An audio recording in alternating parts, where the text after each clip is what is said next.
What is up, soccer citizens? Welcome back to Soccer City. It is Danny Brams here. And as we have been telling you here in the Charlotte soccer world, the fixtures come fast and furious. We have another one just about 36 hours away as we record this on a Friday morning. Good morning to y'all. Good afternoon, good evening, wherever, whenever you're listening to this. Charlotte FC DC United is coming up. It's a game Charlotte should win against a team that's a little bit below them in the standings. Sound familiar? Where have we heard that before? That's exactly what you could have said about the matchup against Toronto in midweek. The only difference is this one's at home, so it could be a little better situation for Charlotte, we hope. And, there's the one thing that came out of the post game after I was pretty pissed. I'm sure a lot of folks were pissed. A lot of people were, a lot of big WTF moments after Toronto pulled off that 3-3 draw down a man on Wednesday night.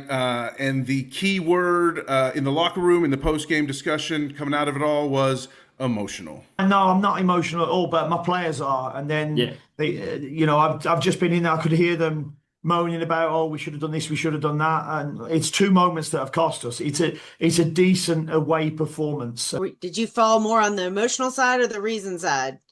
I had a few words, but no, it's a game we should be winning. We haven't, but no, I said some things. Callie said some things, and listen, the gaffer said he's bitten. Callie said some things. Ashley said some things. The gaffer said some things. I've said some things, and now Ian Joy from Apple TV joins us to say some things. Welcome, Ian, to Soccer City. So glad to have you.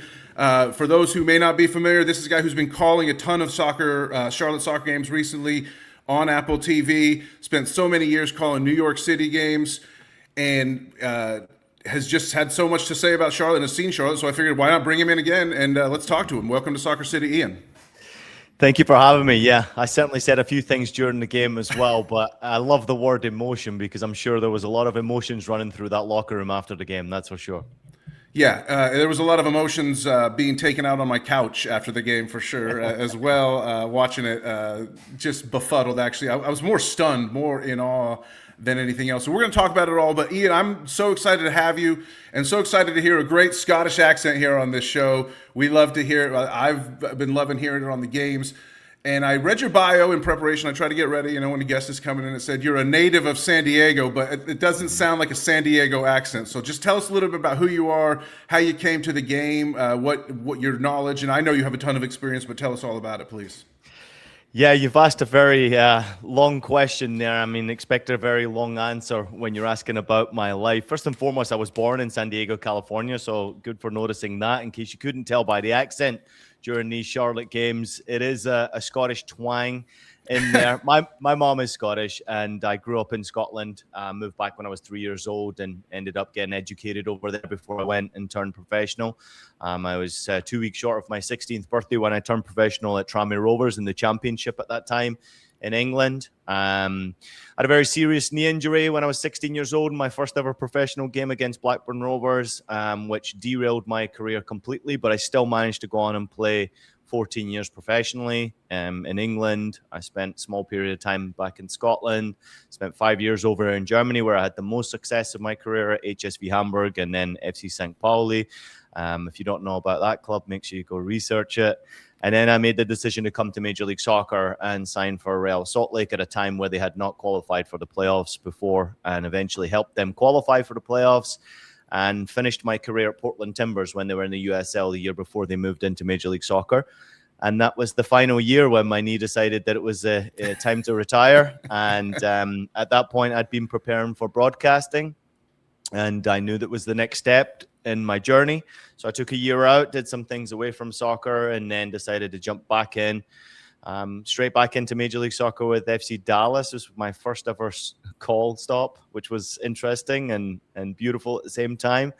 And my journey's taken me through multiple networks, beIN Sports, Fox Sports. I've been at CBS Sports for 6 years now. I have my own highlight show, Scoreline on the Galazzo network, and I've been calling games around Major League Soccer for over a decade now. And, I'm very, very honored to be a part of the Apple team. They do a great job, Major League Soccer, and I think it's consistently getting better and better year over year. And it's been a real fresh move to get to call Charlotte FC games and to watch the way they play football. It's telling me that the league is consistently getting better and better. And Charlotte play a real pleasing on the eye style of football, and they've got a real chance of having success with the group of players they have right now.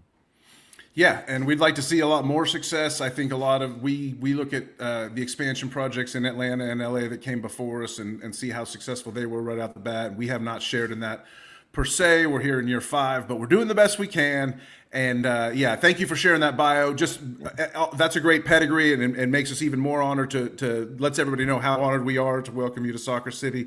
And the one thing you said that stuck out is I often hear athletes talk about, is it the head or the heart that makes the decision to walk away from the game, but sometimes it's the knee, So in your case, it was the knee that made the decision for you. But you've certainly gone on to just even continued greatness in this game, and whether it's on the field or on the mic. So excellent times. What do you think about Charlotte FC from what you've seen? Because I'm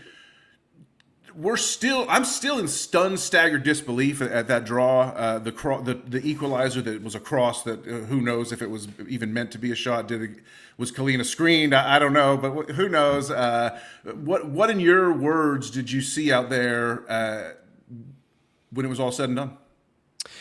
Yeah, I think you said it right, that you should never have lost that game. It's a game you should have won. And I think Westwood said it perfectly, right? Those are the ones you've got to take 3 points on. You can't give up a 2-goal advantage with a player advantage and then concede 2 very quickly and then drop points. It's impossible to think of when you're on the pitch. But after the game and after the fact, you realize that football is a competitive game and playing against 10 players. And you heard me say it on the broadcast. It's not easy to play against 10 players. And at times, 10 players will say, you know what, forget about it defensively. Let's just go for it and see what can happen. And what Toronto did do well. Robin Fraser is a former coach of mine, obviously Toronto FC's boss. And I know him personally to know that he would never have given up, regardless of the fact that it was 10 players. And he's still trying to build a project there with players that are trying to prove themselves. And that's a difficult thing to compete against. But Charlotte FC had that game in their hands, and they probably should have scored more goals. There's no doubt they created the best chances. They played the best football in the game. It was a very good away performance from my point of view, outside of the fact that you conceded 3 goals and threw away 3 points. But I think football, if you're going to take anything from it, you take the experience of giving up those points when it was in your pocket, and you take it into the playoffs at the end of the season. And these are the experiences that you remember, that you trigger yourself. Because you go into those playoff games and you say to your team and you say to yourself, remember what happened in Toronto when we had an advantage? These are the type of experiences that you can use greatly when you go into the playoff battle and recognize that we don't ever want to have that feeling again. But Charlotte are a team that are, as I mentioned already before, very pleasing on the eye. They play a real good style of football. Love Dean Smith. Obviously got a great deal of experience. The way he coaches this group, you can see they listen to him and they respect him. There's a lot of loyalty in amongst that group. The team chemistry is something that I've noticed more than anything. This is a team that believes in one another. They have experienced players in the locker room. You can go all the way through Kalina to Westy, but at the same time, there's excitement and young players coming through that are learning from that experience. So it really is the perfect mix. And when you have that, great things can happen. So last season, obviously being a record season for victories and points and goals is one thing. But getting into the playoffs is something completely different. And now they've done that. The experience is there. It's what you can do now going forward this next time in the playoffs. And I think Major League Soccer is, once you get to the big dance, anything can happen. Yeah, we've gotten to the dance and never really gotten to the middle of the part where the dance actually gets fun, unfortunately. But it is nice to have gotten there a couple times, and we hope to get there again. And we hope to be a top 4 seed and host. I think obviously the top of the table is a little out of reach from Nashville and Miami and everybody else. But let's spin that forward, because we got to go do it again. Obviously, right away, the fixtures pile up fast and furious, and I pop up from SofaScore, sort of a predicted 11s here. Just who knows if this will actually be the lineups. I personally think Nathan Byrne probably comes back in at right back for Will Cleary. I know Dean would like to do that if he can, but Cleary's played pretty well with Byrne having some nagging injuries. As far as I know, Byrne was available off the bench the other night against Toronto and practiced. Privet, I'm not sure why it's predicting Privet to come in. I would think Morrison would be ahead of him, but other than that, I think SofaScore's doing okay there.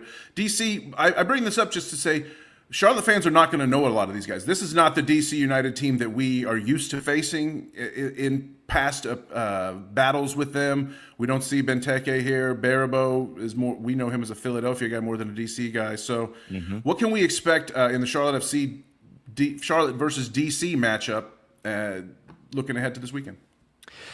Yeah, first and foremost, it's a very tough game. You know, DC United, albeit not yet consistently good, they've just appointed a new director of soccer over there. Very talented man in the agency side of the game, but also the way he's put together a group of players that are trying to be competitive.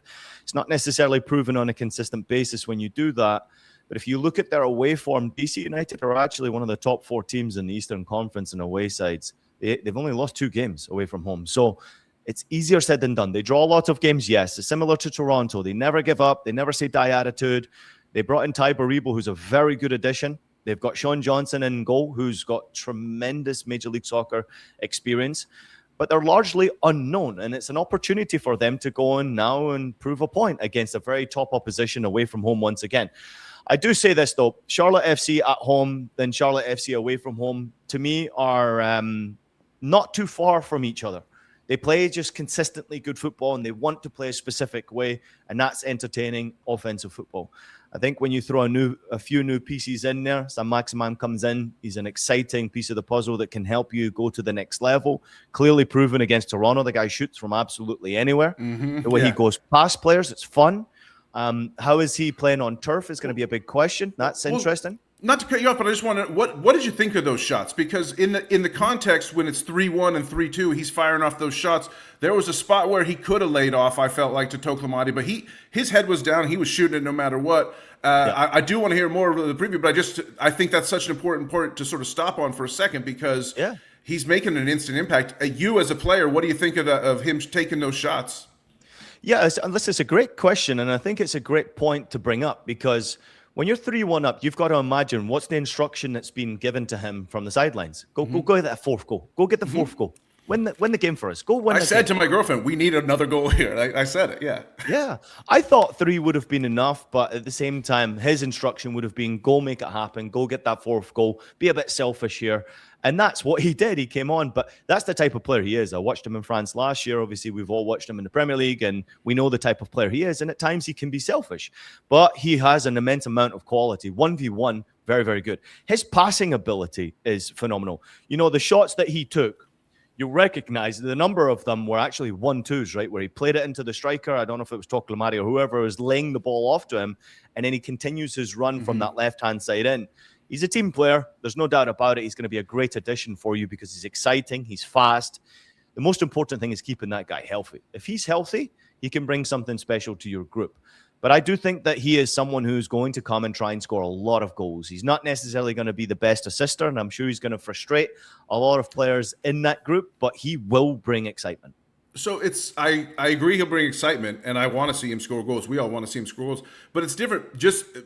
He said differently. In his press conference, he's saying that I want to get assists more than goals. But then you see, actions speak louder than words. You put him on the pitch, and he's out there just firing away. So that's why I wanted to bring up the question. Yeah. It's just because we kind of don't really know. We're starting to get into a look at what that answer to that question really is, I guess, what I'm thinking.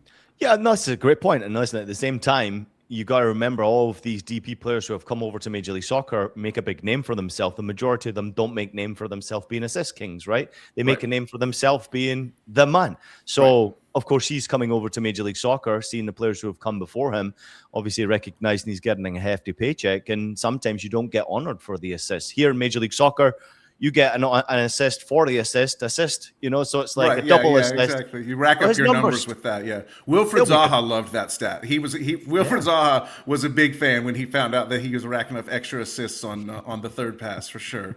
But as for someone who is the man right now for Charlotte FC, it's Pep Biel. We hope Maximin grows into that superstar, but right now I feel like the team is going wherever Pep takes them. He looked a little banged up the other night. I don't know what you think. I mean, was he limping just as part of a put on, or are the yards and yards and yards that he's running starting to rack up on him? I don't know. What do you think? Yeah, playing so many games. Remember, it's a midweek game after playing at the weekend. Also difficult to do as players. He is obviously a top-class talent, and he's one of my favorite players to watch in Major League Soccer this season. The goals speak for themselves. Obviously, double figures is never easy in this league, and be able to produce the assists that he's producing at the same time, also spectacular. You need him healthy at the end of the season. That's what I'm going to leave you with. I love the fact that he's scoring and putting up the numbers now. That's wonderful in the regular season. But I do think that Dean Smith recognized they can't play every single game. And the most important time, and I can tell you from personal experience, getting into the playoffs, we always made sure our number 10 was healthy, was protected, was looked after. Whoever the most informed players, make sure they're protected and looked after and ready to go in the playoffs. And I think Pep Biel is the one that you need to be ready to go in the playoffs, and he's firing. So we don't need him exhausted. We need him to be fresh. So managing his minutes is easier said than done, because when players like him have previously already stated, he's not happy sitting on the bench. Yeah. Sometimes you got to protect those players and protect the mindset a little bit, but it's easier said than done. Yeah, and I think we have the personnel to cover between De La Torre, Bronico, and now Maximin coming in. And maybe they've mentioned one more midfielder might be coming in, so we'll see. None of those guys are equal to Pep, but they can certainly cover for Pep to manage his minutes, like you say. I totally think that is the key. We have a saying on this podcast, Dino's at the wheel. So, Dino, it's up to you to manage this situation. I do think that he has commented a lot more that he likes his depth just in general on this team. And is this, from what you've seen, does this feel like the deepest Charlotte FC team we've had in our time in Major League Soccer? Yeah, what a great point. I mean, listen, covering Charlotte as much as myself and Jessica Charman have been able to do is shout out to Jessica, by the way. I meant to do that earlier. Sorry. Shout out to your broadcast partner, Jessica Charman, who's a huge fan, huge friend of this show, and has been on the show before and stuff like that. So sorry, I meant to say that earlier. Sorry, Jess. Yeah, no. Fantastic human. And obviously she's educated me a lot about Charlotte previous to actually calling their games. And now we've done so many of them. We're very familiar and working around where is the strength. And the strength really is in depth in this group. Even looking at the game, I'm looking at it right now at the weekend and having the impact coming from the bench. I mean, we actually mentioned it during the game. You know, you have a kid like Danny coming off the bench. You know, to me, he's a starter in Major League Soccer and needs to be starting to continue to improve but also impact games. But having some Maximum come off the bench is huge. You mentioned a couple of players who obviously didn't get the start, Byrne being one of them. I would expect him to be starting as well. But the young players getting a chance is huge. So, listen, Smith does a great job. The way he manages minutes, the way he rotates, how he goes to try and win games. Obviously, a little bit disappointed you didn't take all 3 points against Toronto. But the squad depth is really going to be key for this group going into the playoffs. I think he's learning in Major League Soccer too, because it's not easy coming over from the level of expertise he had, obviously, in England. Coming over to Major League Soccer, now people say this all the time, you hear it on 360, Major League Soccer's a different animal.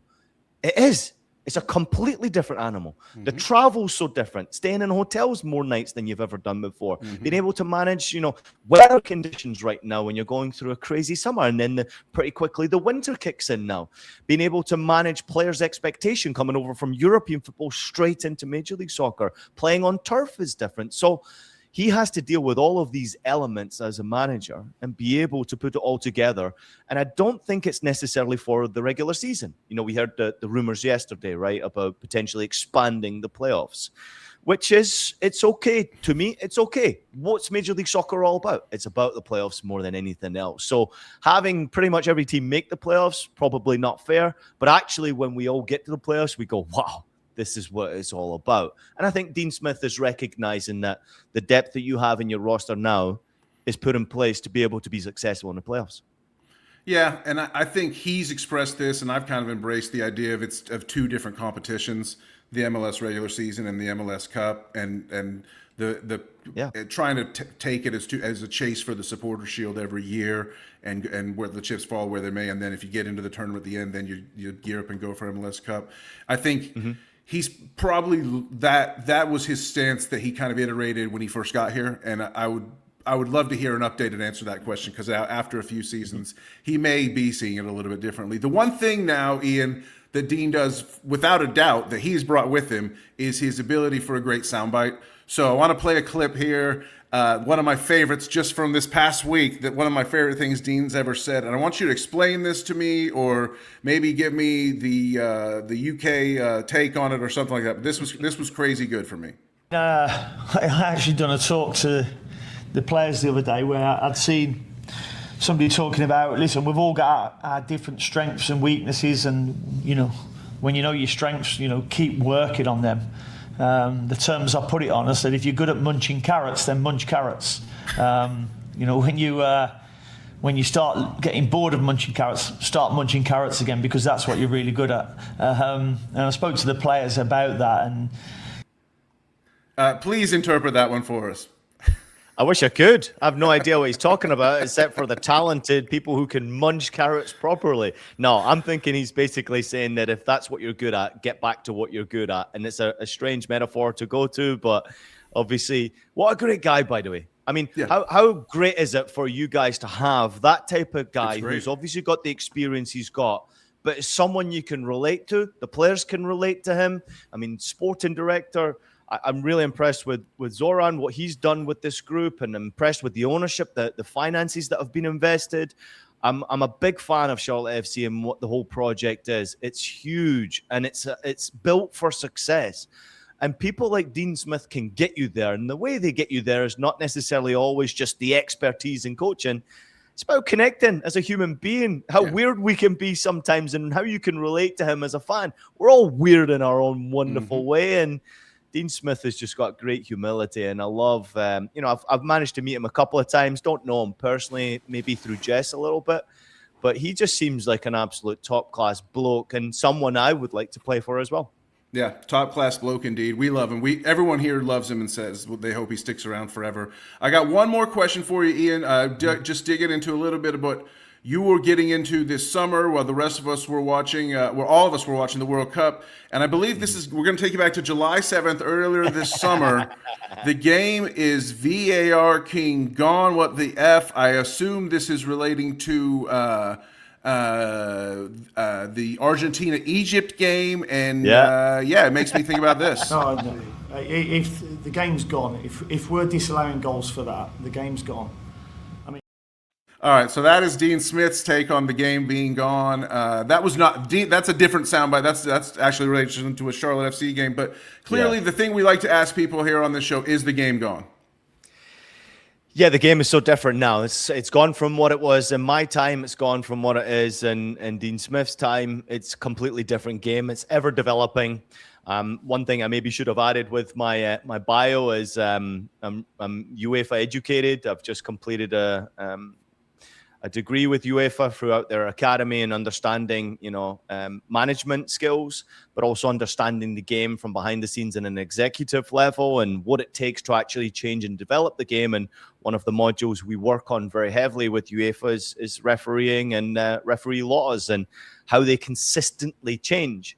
And to me, as a former player, and I speak, and that comment comes from a player more than anything else, maybe even a fan, I just don't like the fact that the game is being re-refereed. We're taking away the human element and the ability from these terrifically talented referees to simply make decisions out there on the pitch. If you're going to make a decision by a computer or a replay, then remove the man in the middle or the female in the middle and give us a computer system. I mean, that's the way we're going to if you're going to continuously re-referee the game.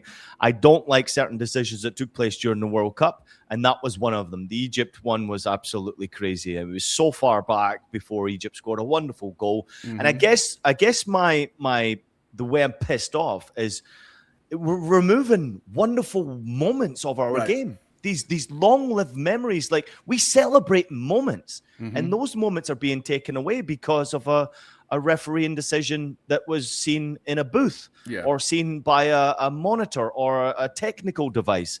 I just think the human aspect of our game should never be taken away. People are allowed to make human decisions, whether they're right or wrong, and I feel like we need to give a little bit more trust in people to make those decisions. Stop allowing computers to interfere. And we'll consistently say it's farking gone.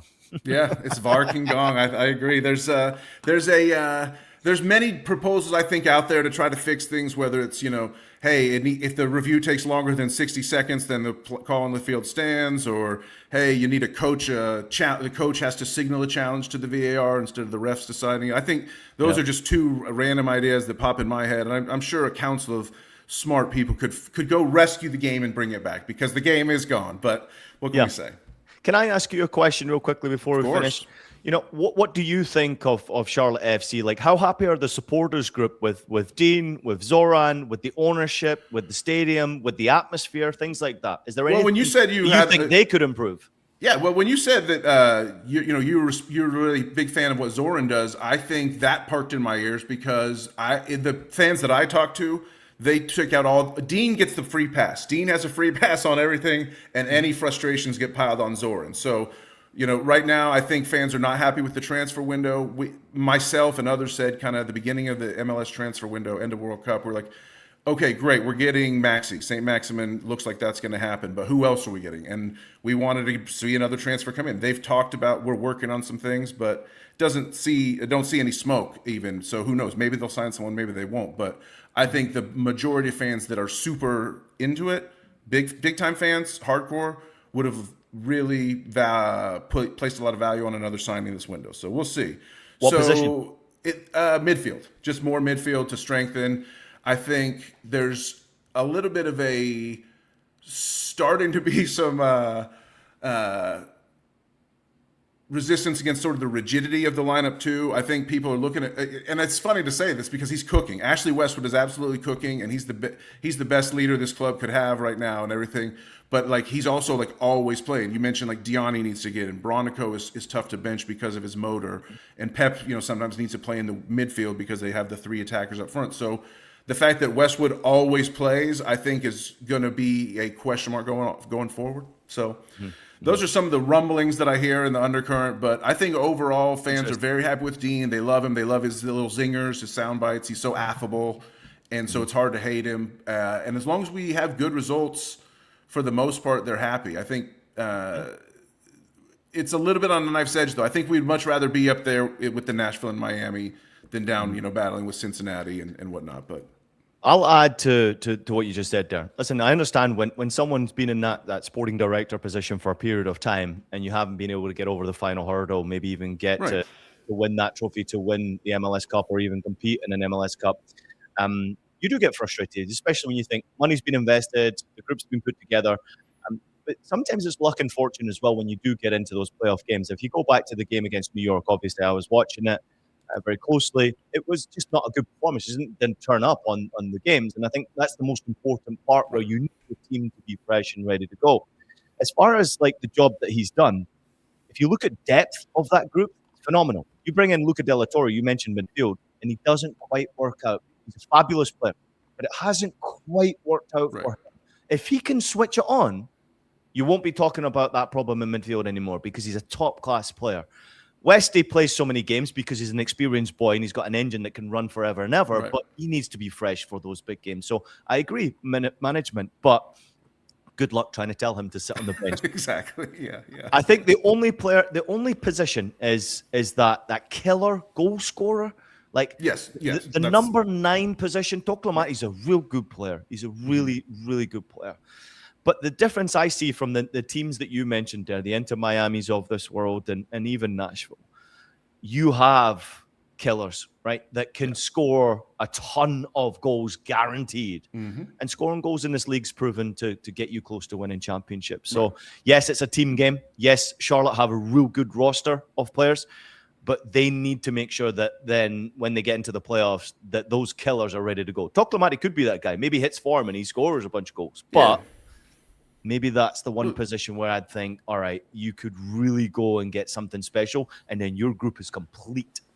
Toklamati earned a ton of goodwill, because he hit the ground running as soon as Patrick Ajamong left. Idon Toklamati steps in, and he starts scoring goals at an even faster clip. So people have this built-up reservoir of goodwill for Toklamati.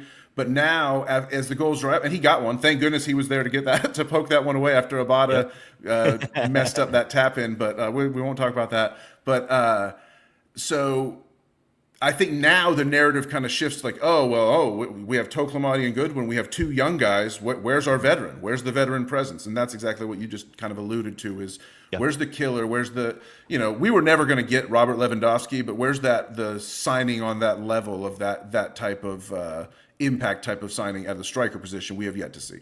So that would be better than that would be better than a midfield. You asked me what position, and I should have said that as the answer, but it just seems unrealistic because I don't hear any push to it. It seems like they're willing to go with the two young guys for now.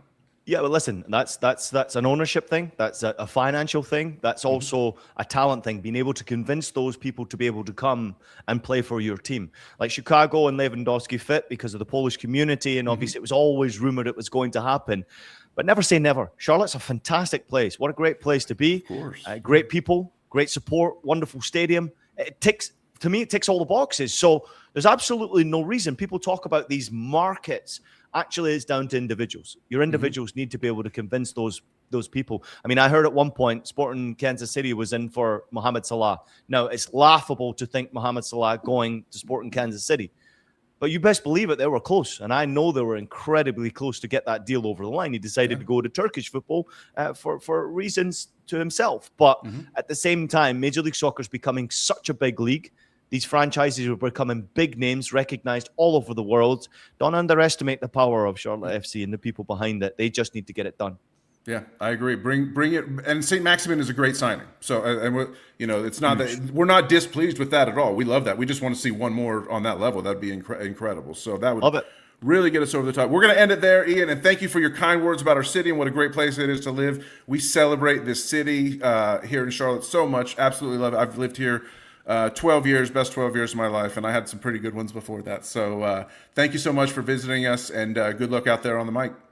Thank you so much for having me. It's great to meet you. And obviously, thank you for being so kind and patient, all you supporters out there who've been enjoying the broadcast. Yeah, say hi to Jessica for us. We miss her doing Charlotte Every Game, but she's been doing Charlotte Every Game lately, so it's been great. So thank you guys so much.